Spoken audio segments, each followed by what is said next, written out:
Halo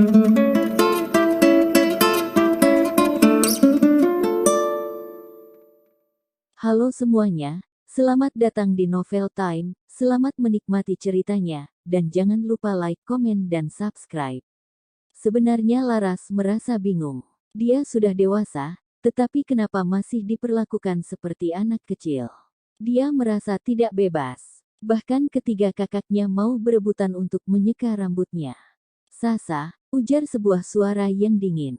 Hah? Prisa termenung beberapa saat. Alkohol hanya boleh diminum 3 teguk, ujar Sandi memberikannya batasan. Sandi adalah orang yang sangat galak dan arogan. Dia tidak akan memaafkan kesalahan sekecil apapun. Baik, Kak, ujar Laras dengan tidak berdarah, kemudian bertanya, kakak pertama, kakak kedua, kakak ketiga, kenapa di punggungku ada tato sebuah huruf? Ben mengerutkan dahinya, kemudian menatap Laras dengan tatapan yang sangat tajam. Aaron yang awalnya bersandar santai di atas sofa pun langsung menegakkan tubuhnya. Jelas kalau Laras mengetahui keberadaan tato tersebut. Kalau tidak, dia tidak akan bertanya. Sandi yang sedang menyeka rambut Prisa juga tertegun. Dia berpikir sejenak, kemudian lanjut menyeka rambut Prisa sambil bertanya, huruf apa? Huruf A, jawab Laras, kapan aku menato punggungku? Kenapa aku tidak ingat? Kakak kedua yang mengukirnya, ujar Aaron. Sebenarnya Laras sempat berpikir seperti itu karena nama kakak kedua diawali huruf A. Namun, dia merasa aneh kenapa kakak kedua mengukir namanya di punggung. Apakah dia ingin memberitahu semua orang kalau Laras adalah miliknya seorang? Kenapa dia tidak mengukirnya di tempat yang lebih jelas? Kapan dia membuat tato itu di punggung Laras? Kenapa Laras sama sekali tidak ingat? Apakah tato itu diukur saat Laras sedang tidur? Laras tidak mengerti. Beraninya kamu menato punggung Laras, ujar Sandi sambil memegang kedua pinggangnya. Laras, namaku sangat pendek. Aku hanya akan menato kecil di tubuhmu, ujar Ben yang tampak bernegosiasi. Kak, kalian jangan menakutiku. Aku tidak suka tato. Tolong jangan paksa aku, ujar Laras. Hati Ben meluluh setelah mendengar permohonan adik perempuannya, tidak suka. Kalau begitu kakak akan membantu kamu untuk menghapus tato itu. Laras segera menjawab, tidak perlu. Lagi pula sudah terlanjut ditato. Laras tidak berani membuat kakaknya marah. Tidak apa-apa, ujar Sandi sambil memberikan handuk kepada pelayan. Tidak masalah. Biarkan saja tato itu di situ.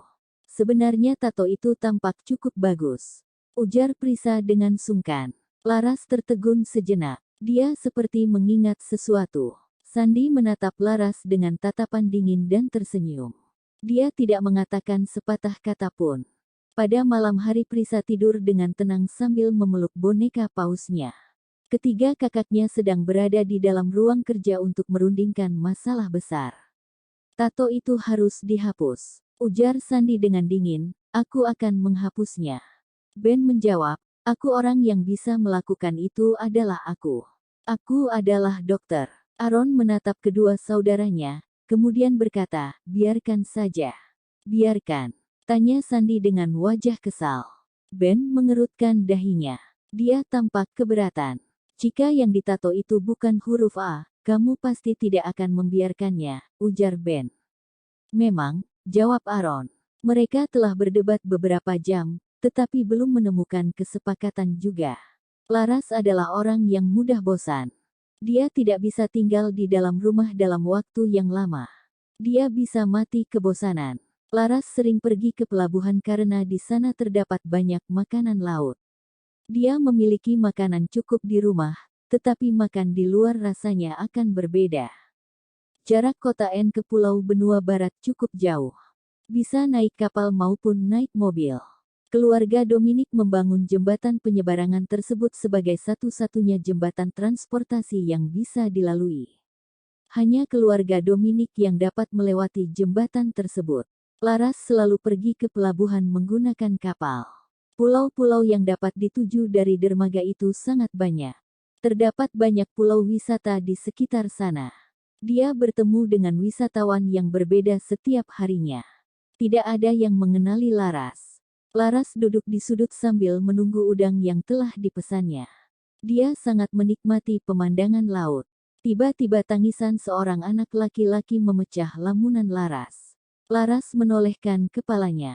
Dia melihat anak laki-laki itu berdiri di tepian kolam berenang. Anak laki-laki itu menangis karena tidak berani melompat ke dalam air. Sedangkan ayah dan ibu anak itu menertawainya di samping. Laras langsung teringat dengan kedua orang tuanya. Ibu Laras meninggal karena sakit. Sedangkan ayahnya mati bunuh diri meninggalkan dia dan ketiga kakaknya. Di mata orang lain, ayah dan ibu Laras terlihat seperti orang tua yang tidak bertanggung jawab. Namun, Laras tidak berpikir seperti itu. Dia memiliki ketiga kakak yang menyayangi, melindungi dan memanjakannya. Dia tetap dapat hidup dengan sehat dan bahagia. Sandi, kakak pertama Laras mengontrol jalur ekonomi di Asia Tenggara. Dia sangat dingin dan menakutkan. Aaron, kakak kedua Laras adalah seorang pembisnis yang terbesar. Dia sangat kejam dan menakutkan. Ben, kakak ketiga Laras adalah seorang dokter yang hebat. Dia memberikan harga yang sangat tinggi untuk semua pasiennya. Dia juga membuka praktek berdasarkan suasana hati. Ben suka bermain dengan mayat manusia. Dia bahkan memiliki tulang manusia di dalam kamarnya. Dia mengatakan kalau tulang manusia adalah obat tidur terbaiknya. Laras juga tidak tahu tulang siapa yang disimpan oleh Ben itu. Kakak ketiga juga adalah seorang chef yang handal. Dia bisa membersihkan ikan hingga tidak ada tulangnya sama sekali. Semua orang tercengang melihat keahliannya ini. Aku tahu kamu pasti di sini, ujar Jody sambil berjalan mendekat.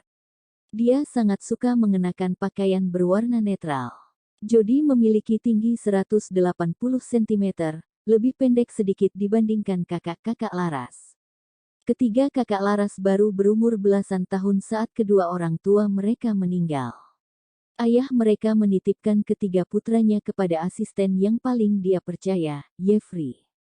Jeffrey adalah ayah Jody. Tuan pemilik kebun anggur, ada apa mencariku? Tanya Laras sambil menatap orang yang duduk di hadapannya. Apakah kamu menjelekkanku saat pulang kemarin? Tidak, aku malah memujimu. Ujar Laras, jangan bilang kalau kakakmu membuat perhitungan denganmu. Ku peringatkan sekali lagi dan tidak akan aku ulangi. Bir yang dihasilkan oleh kebunmu sangat terkenal di seluruh dunia. Banyak raja-raja yang tertarik untuk datang ke sana.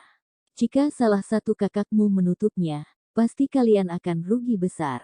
Kata Jody. Tenang saja, selama ada aku, kebun akan selalu aman, kata Laras dengan penuh percaya diri. Ketiga kakak Laras memang cukup keras terhadap Laras. Laras sendiri juga takut pada kakak-kakaknya. Tapi sekali Laras marah, hati ketiga kakaknya pasti langsung luluh. Bahkan bintang-bintang di langit pun mereka petik untuk adiknya itu. Keras tapi sayang. Terima kasih semuanya, jangan lupa untuk like, komen dan subscribe ya.